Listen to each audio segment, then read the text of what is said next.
सरला बिरला विश्वविद्यालय में मानविकी संकाय द्वारा मानव मूल्य और नीति शास्त्र शीर्षक पर वेबिनार का आयोजन किया गया, जिसमें मुख्य वक्ता के रूप में समाज सेवी उज्जवल कुमार ठाकुर ने अपने विचार व्यक्त किए।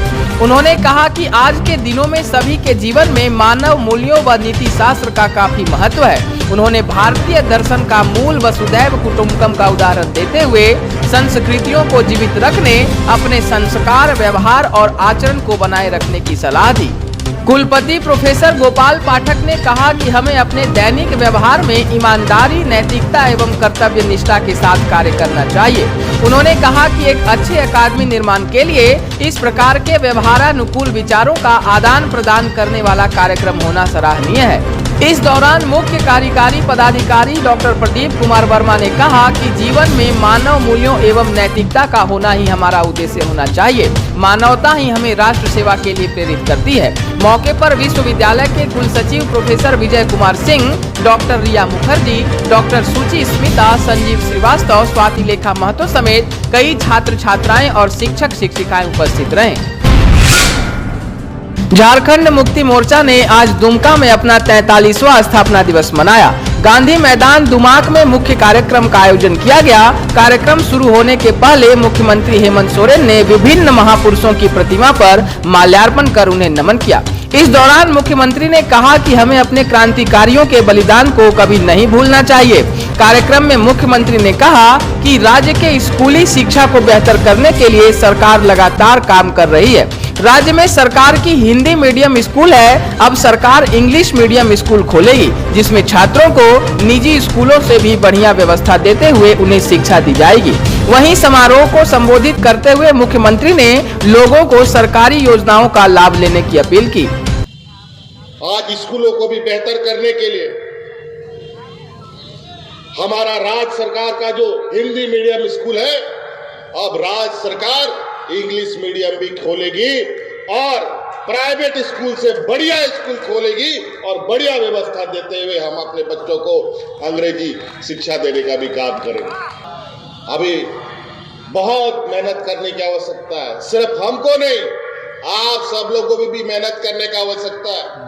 हम जो कानून बनाते हैं उस कानून का लाभ आपके लिए है, वो कानून आपके लिए बना है।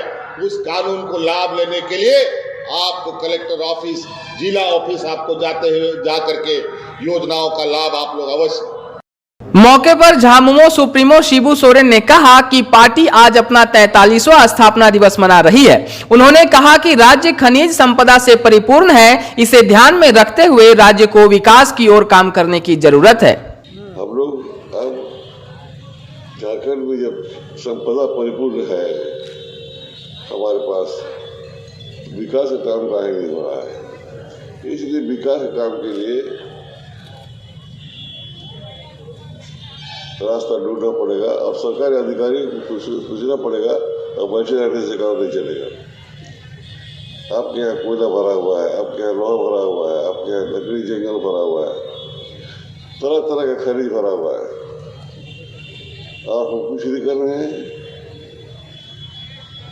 और करने का तो सरकारी अधिकारियों को ही है और सरकार को है। आपको बता दें, झारखंड मुक्ति मोर्चा की स्थापना 4 फरवरी 1973 को धनबाद में हुई थी। शिबू सोरेन, ए.के. राय और विनोद बिहारी महतो तीनों ने मिलकर झामुमो की स्थापना की थी। शिबू सोरेन झामुमो अध्यक्ष हैं और आज झामुमो झारखंड की सत्ताधारी पार्टी है। धनबाद में झामुमो की स्थापना के बाद झामुमो अध्यक्ष शिबू सोरेन ने 2 फरवरी 1977 को दुमका में दुमका जिला कमेटी की गठित की थी। उसी दिन से दुमका में झामुमो का स्थापना दिवस मनाया जाता है। न्यूज 21 भारत के लिए दुमका से ज्योतिर्मय दास की रिपोर्ट। धनबाद के निरसा में कोयला माफियाओं द्वारा धड़ल्ले से अवैध उत्खनन का काम किया जा रहा है। वहीं इन माफियाओं के लिए काम कर रहे गरीब ग्रामीण अपनी जान को हथेली में रखकर इनके लिए काम करने को मजबूर हैं। बीते दिन अवैध उत्खनन के दौरान निरसा के 3 अलग अलग खदानों में चाल धंसने से कुल 9 लोगों की मौत हो गई थी। इधर निरसा में अवैध खनन के दौरान ग्रामीणों की हुई मौत पर दुख व्यक्त करते हुए बीजेपी प्रदेश प्रवक्ता प्रद्युम्न शाहदेव ने सरकार पर जमकर निशाना साधा। शाहदेव ने कहा कि राज्य में कोयले और बालू का अवैध खनन का काम सरकार और सरकारी तंत्र के सहयोग से धड़ल्ले से किया जा रहा है। सरकार के संरक्षण में बड़े बड़े माफिया भारी मात्रा में अवैध खनन कर दूसरे राज्यों और राज्यों के कई जगहों में इसे पहुंचाने का काम करते हैं। वहीं प्रदेश में रोजगार नहीं मिलने के कारण मजदूरी में ग्रामीण चंद पैसों के लिए माफियाओं के अवैध खनन का काम करते हैं, जिसके लिए उनको अपनी जान तक गंवानी पड़ रही है। प्रवक्ता प्रद्युम्न शाहदेव ने कहा कि सरकारी तंत्र के सफेदपोश ही इस तरह के रैकेट को चलाने का काम कर रहे हैं, लेकिन सरकार आंखें मूंद कर बैठ चुकी है। उन्होंने कहा कि सरकार को इन सभी मामलों की सख्ती से जांच कराते हुए उनको बेनकाब कर गिरफ्तारी करानी चाहिए, वरना बेकसूर लोगों की जान ऐसी ही जाती रहेगी। देखिए, राज्य में अवैध माइनिंग चरम पर है, वो कोयले की बात करें या बालू की बात करें। और अभी मिर्सा में जो दुर्भाग्यपूर्ण घटना हुई, जिसमें अनेक मजदूरों की मौत हो गई, बहुत सारे लोग अभी भी दफन हैं, वो साफ दिखा रहा है कि सरकार के संरक्षण में, प्रशासन के संरक्षण में अवैध कोयले का एक बड़ा रैकेट चल रहा है, जहां वहां के लोकल स्थानीय लोगों को जान हथेली पर रखकर सैकड़ों फीट नीचे माइंस में जाना पड़ता है और कोयले को निकालना पड़ता है, जहां से एक बड़ा माफिया और एक रैकेट जो है उस कोयले की आपूर्ति दूसरे राज्यों में और झारखंड के अलग अलग इलाकों में करता है। ये पूर्णतः गैर कानूनी रैकेट है, लेकिन सरकार इस ओर आंख मूंदी हुई है। हमारा मानना है कि बिना सरकार के संरक्षण के, बिना प्रशासन के संरक्षण के इतना बड़ा रैकेट चल ही नहीं सकता है। मुख्यमंत्री जी से आग्रह है कि अविलंब इस जो रैकेट के पीछे जो सफेदपोश लोग हैं, जो माफिया तंत्र है, उनको एक्सपोज किया जाए, उनकी गिरफ्तारी हो, क्योंकि ऐसे जानें हमेशा जाती रहती हैं अवैध खनन के चक्कर में, जहां सिर्फ 100 रुपए के चक्कर में जो मजदूर हैं वो रोजगार नहीं होने के कारण अपनी जान की बाजी लगाकर रोज ऐसे कार्य करते हैं। तो कड़ी कार्रवाई होनी चाहिए ये जो माफिया तत्व हैं इनके खिलाफ। झारखंड कांग्रेस के प्रभारी अविनाश पांडे के 3 दिवसीय दौरे के बाद आज रांची कांग्रेस भवन में पार्टी प्रदेश अध्यक्ष राजेश ठाकुर और कांग्रेस विधायक दल के नेता सह मंत्री आलमगीर आलम ने संयुक्त प्रेस कॉन्फ्रेंस की। इस दौरान प्रदेश अध्यक्ष राजेश ठाकुर ने कहा कि राज्य के विभिन्न जिला के पार्टी कार्यालय में एक बार फिर से प्रत्येक शनिवार को जनता दरबार का आयोजन किया जाएगा। उन्होंने कहा कि कोरोना काल की विषम परिस्थितियों के कारण जनता दरबार का आयोजन रुक गया था, जिसके कारण लोगों की आम समस्याएं सरकार तक नहीं पहुंच पा रही थी। अब फिर से इसका आयोजन किया जाएगा, जिसमें कांग्रेस के सभी मंत्री खुद जनता दरबार में जाकर लोगों की समस्याएं सुनेंगे और उनकी बातों को अधिकारियों तक पहुंचाएंगे। देते रहते हैं कि सरकार और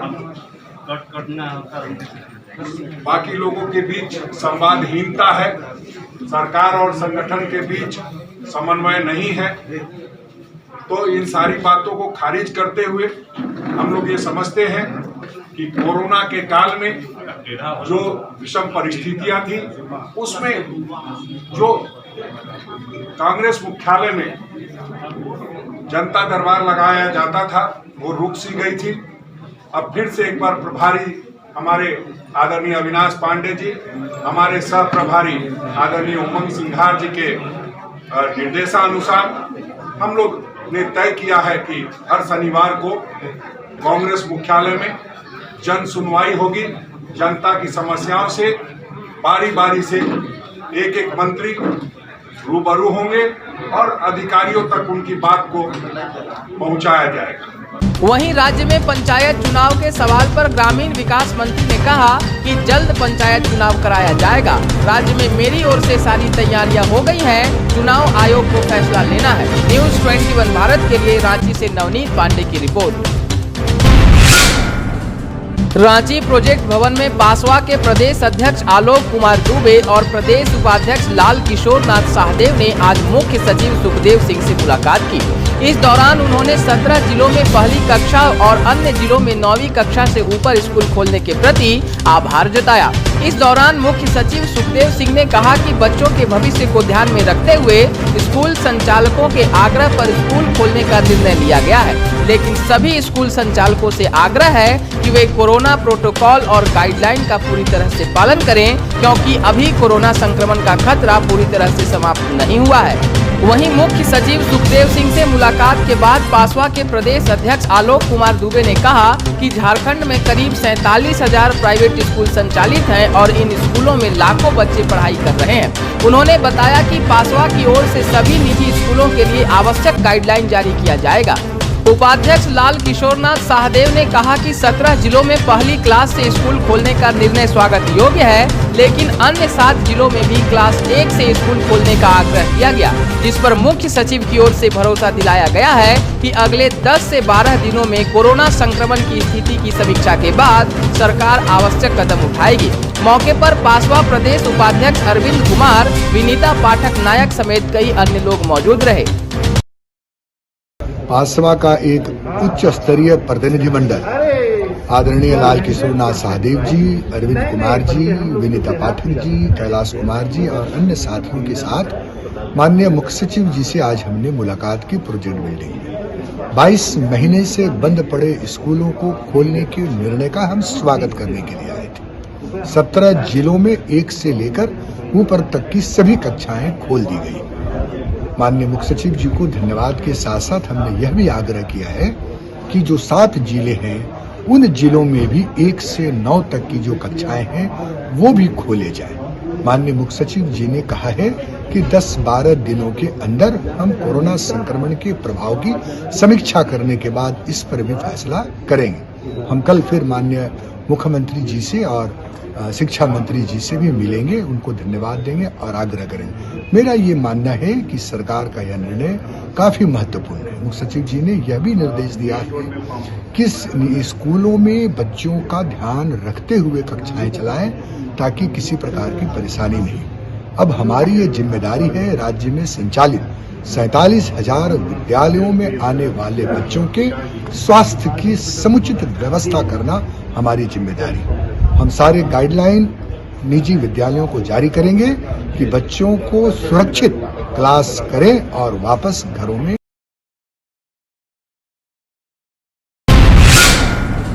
स्वच्छ भारत अभियान के तहत शहरवासियों के घरों से कचरे का उठाव करने वाले 40 वाहनों को आज हरी झंडी मिली।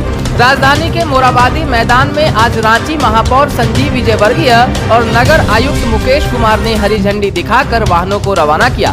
मौके पर रांची नगर निगम के कई अन्य अधिकारी भी मौजूद रहे। इस दौरान महापौर संजीव विजयवर्गीय ने कहा कि पिछले 2-3 सालों से शहर में सफाई हो रही थी, लेकिन रांची वासी अधूरी सफाई झेल रहे थे। उन्होंने कहा कि बोर्ड बैठक में प्रत्येक वार्ड डिमांड करती है कि उनके वार्डों में वाहन की कमी है, जिससे लोगों को परेशानी होती है। आज हमने पहले फेज में 40 वाहन रवाना किए हैं, दूसरे फेज में भी 40 वाहन रवाना किए जाएंगे। देखिए, लगातार पिछले 2-3 वर्षों से अगर हम देखेंगे तो सफाई तो हो रही थी, लेकिन अधूरी सफाई रांची वासी झेल रहे थे। उसी को देखते हुए नई कंपनी पिछले वर्ष आई CDC, और उन्होंने सफाई का जब काम शुरू किया तो उसके पास भी वाहन का अभाव था। और चूंकि वाहन का पैसा हम लोगों के पास 2-3 वर्ष पूर्व ही हमारे निगम में पड़ा हुआ था, तो हम लोगों ने निर्णय लिया और टेंडर में भी उसके प्रावधान थे, जिसमें हमें उन लोगों को ऑटो इस तरह के खरीद के देने थे। आज हम लोग इसी के तहत पहले फेज में 40, दूसरे फेज में फिर 40 ऑटो देने का काम करेंगे। मुझे लगता है कि सभी वार्डों में, चूँकि बोर्ड की बैठक में आप देखते हैं कि प्रत्येक वार्ड पार्षद लगातार डिमांड करते हैं कि हमारे वार्ड में टेम्पो की कमी है, ट्रैक्टर की कमी है, तो उन कमियों को हम जरूर इस खेप से पूरा करेंगे। और आने वाले दिनों में हमारी योजना है कि एक गैरेज का भी अपने अंदर एक गैरेज का प्रावधान हो जाए, जिससे कि इनको बनाने की जो समस्या आज के दिन आती है, उसमें लंबित होने का काम होता है, उसके कारण सफाई रुकता है, तो वो भी उसको ठीक करने का काम हम उससे करेंगे। मौके पर मौजूद नगर आयुक्त मुकेश कुमार ने कहा कि नई एजेंसियों का चयन किया गया था, जिसमें नगर निगम की वाहन उपलब्ध कराने की प्रक्रिया लंबित थी। रांची नगर निगम के पास वाहन उपलब्ध नहीं थी, जिसके कारण शहर में साफ सफाई का काम सही तरीके से नहीं हो पा रहा था। लेकिन अब वाहन उपलब्ध कराए जाने के बाद शहरों की साफ सफाई बेहतर रूप से होगी। न्यूज़ 21 भारत के लिए रांची से नवनीत पांडे की रिपोर्ट। हम लोगों ने नई एजेंसियों का चयन किया था, लेकिन जो एक कमिटमेंट नगर निगम की तरफ से था कि उनको जो है गाड़ियां हम लोग को उपलब्ध करानी है, वो लंबे समय से, क्योंकि रांची नगर निगम के पास जो है नई गाड़ियां उपलब्ध नहीं थी और 5 वर्ष पूर्व उनका किया उससे ज़्यादा समय हो चुका था ज़्यादातर गाड़ियों का, इससे ब्रेकडाउन की बड़ी दिक्कत रहती थी और कई बार उसकी वजह से जो साफ़ सफाई का काम है वो उतनी तत्परता से नहीं हो पा रहा था। उसी आलोक में जो है, जो राज्य सरकार की भावना है कि जो कैपिटल सिटी है उसकी साफ़ सफाई का स्तर बेहतर हो, बेहतर दिखे, और नगर निगम की पूरी टीम जो है, मेयर, डिप्टी मेयर और हम सब लोगों ने कलेक्टिवली एक कॉल लिया कि हम लोग को नई गाड़ियों की दरकार है। और उसी आलोक में 80 जो है नई गाड़ियाँ, जिसमें कि आप देख सकते हैं सूखा कचरा, गीला कचरे का अलग अलग प्रावधान है। टाटा मोटर्स से हम लोगों ने 80 व्हीकल्स जो है परचेज किया है, जिसमें 40 व्हीकल्स आज पहली खेप उसकी डिलीवर कर दी गई है और 15 दिनों के भीतर दूसरी खेप भी डिलीवर कर दी जाएगी। और ये सारी गाड़ियां हम लोग एजेंसीज़ को हैंडओवर कर रहे हैं ताकि अलग अलग वार्ड में जो है ब्रेकडाउन की जो दिक्कत है वो भी खत्म हो पाए, और जो कचरे का निस्तारण है, कचरे का प्रबंधन है, वो ज़्यादा बेहतर तरीके से और ससमय हो सके। इसी सोच के तहत जो है रांची नगर निगम काम कर रहा है, और भी नए कुछ फीडर्स और भी कुछ उपलब्धियाँ हम लोग बहुत जल्द इसमें ऐड करने वाले हैं। साहिबगंज में विश्व आर्द्रभूमि दिवस के अवसर पर उधवा प्रखंड स्थित पतौड़ा झील परिसर में एक कार्यक्रम का आयोजन किया गया। कार्यक्रम वन प्रमंडल साहिबगंज व राष्ट्रीय स्वच्छ गंगा मिशन के तत्वाधान में आयोजित की गई। मौके पर सांसद राजमहल, लोकसभा क्षेत्र के विजय कुमार हांसदा, विधायक राजमहल, विधानसभा क्षेत्र के अनंत ओझा और वन प्रमंडल पदाधिकारी मनीष तिवारी मौजूद रहे। इस दौरान सांसद, विधायक और वन प्रमंडल पदाधिकारी ने कई योजनाओं का भी शिलान्यास किया। मौके पर लोगों को संबोधित करते हुए सांसद राजमहल, लोकसभा क्षेत्र के विजय हांसदा ने कहा कि परितंत्र सेवाओं में जल शोधन, भूजल पुनर्भरण, आंधी से बचाव, बाढ़ नियंत्रण आदि प्रमुख है। साथ ही जलवायु परिवर्तन को कम करने और पर्यावरण को स्वस्थ बनाए रखने के लिए आर्द्र भूमि की अहम भूमिका होती है। उन्होंने आम आदमी से अपील करते हुए कहा कि आर्द्र भूमि को बचाए रखने की जिम्मेदारी केवल प्रशासन और सरकार की ही नहीं है, बल्कि हर व्यक्ति को अपने स्तर पर प्रयास करते रहना चाहिए। न्यूज़ 21 भारत के लिए साहिबगंज से विवेक कश्यप की रिपोर्ट। आज विश्व आर्द्रभूमि दिवस है 2/2/2022 को। उसी के परिप्रेक्ष्य में आज हम लोग इसको राज्य प्रशासन और NMCG के तत्वाधान में यहाँ पर हम लोग उधवा पक्षी अभ्यारण्य में इसे मना रहे हैं। आज विशेष दिन भी है और हम लोग वेटलैंड एंड नेचर इस टॉपिक पे, थीम पे आज इसको सेलिब्रेट कर रहे हैं, लोगों की सहभागिता से वेटलैंड को बचाना। जैसा मैंने अभी कहा था कि वेटलैंड जो है 70% जो जीव जंतु इनको सपोर्ट करता है, इसलिए बहुत ही इम्पोर्टेंट है। उधवा झील को आज, उधवा झील के लिए भी आज बहुत ही इम्पोर्टेंट दिवस है। यहाँ पे हम लोग साइकिलिंग पाथ जो है उसको बना रहे हैं, वन कुटीर बना रहे हैं, ताकि जो टूरिस्ट आएंगे यहाँ पे रहने का उनके लिए विश्व स्तरीय सुविधा मिले, और देखने के लिए उनको स्पॉटिंग स्कोप्स हैं, बाइनोकुलर्स हैं, उनकी सुविधा हम लोग यहाँ दे रहे हैं। साहिबगंज के जिला मुख्यालय में पिछले 1 दशक से शहरी जलापूर्ति योजना के तहत काम चल रहा है, लेकिन वो काम अब तक पूरा नहीं हो पाया है, जिससे शहर में रहने वाले लोग शहरी जलापूर्ति योजना से अब भी वंचित हैं। आपको बता दें, 1 दशक पूर्व जब राज्य के मुखिया हेमंत सोरेन उप मुख्यमंत्री थे तो उन्होंने इस योजना का शिलान्यास किया था। योजना को 3 सालों में पूरे किए जाने की बात कही गई थी, लेकिन 1 दशक बीत गए हैं और अब तक ये योजना पूरा नहीं हो पाया है। इस मामले में युवा नेता प्रशांत शेखर ने कहा कि शहर में इस योजना को पूरा नहीं होने के कारण लोग पीने का पानी खरीद कर पीते हैं। कई साल हो गए, लेकिन ये अभी अधूरा पड़ा है। सरकार को इस योजना को जल्द पूरा करना चाहिए। यह बहुत ही दुखद बात है कि यह योजना अभी तक पूरा नहीं हुई है। 2001 में इस योजना लाई गई थी और 2002 में इसके लिए पैसा भी आवंटन हो गया था 29 करोड़ रुपए, और वह पैसा विभाग में कई सालों तक रखा गया। जब रांची हाईकोर्ट ने आदेश जारी किया तो उसके बाद दूसरा 50 करोड़ का आवंटन दिया गया और 2014 तक इस योजना को पूरा करने की बात थी। वहीं नगर परिषद के उपाध्यक्ष रामानंद शाह ने कहा कि राज्य सरकार की उदासीनता के कारण शहरी जलापूर्ति योजना अब तक पूरा नहीं हो पाया है। उन्होंने कहा कि पिछले सरकार में इस योजना में गति आई थी, लेकिन JMM की सत्ता में आते ही ये योजना धीमी पड़ गई है। सरकार की उदासीनता के कारण साहिबगंज शहरी जलापूर्ति का कार्य पूरा नहीं हो पा रहा है। पिछले रघुवर दास की सरकार में इस योजना को कार्य मिला था, गति मिला था और काफ़ी तीव्र गति से काम हुआ। लगभग 60% काम पूरे हो गए, लेकिन जब से झारखंड मुक्ति मोर्चा की सरकार बनी है, यह शहरी जलापूर्ति फिर जो है ठंडे बस्ता में चला गया। पिछले दिनों भी हमने उपायुक्त को पत्र के माध्यम से उनसे आग्रह किया था।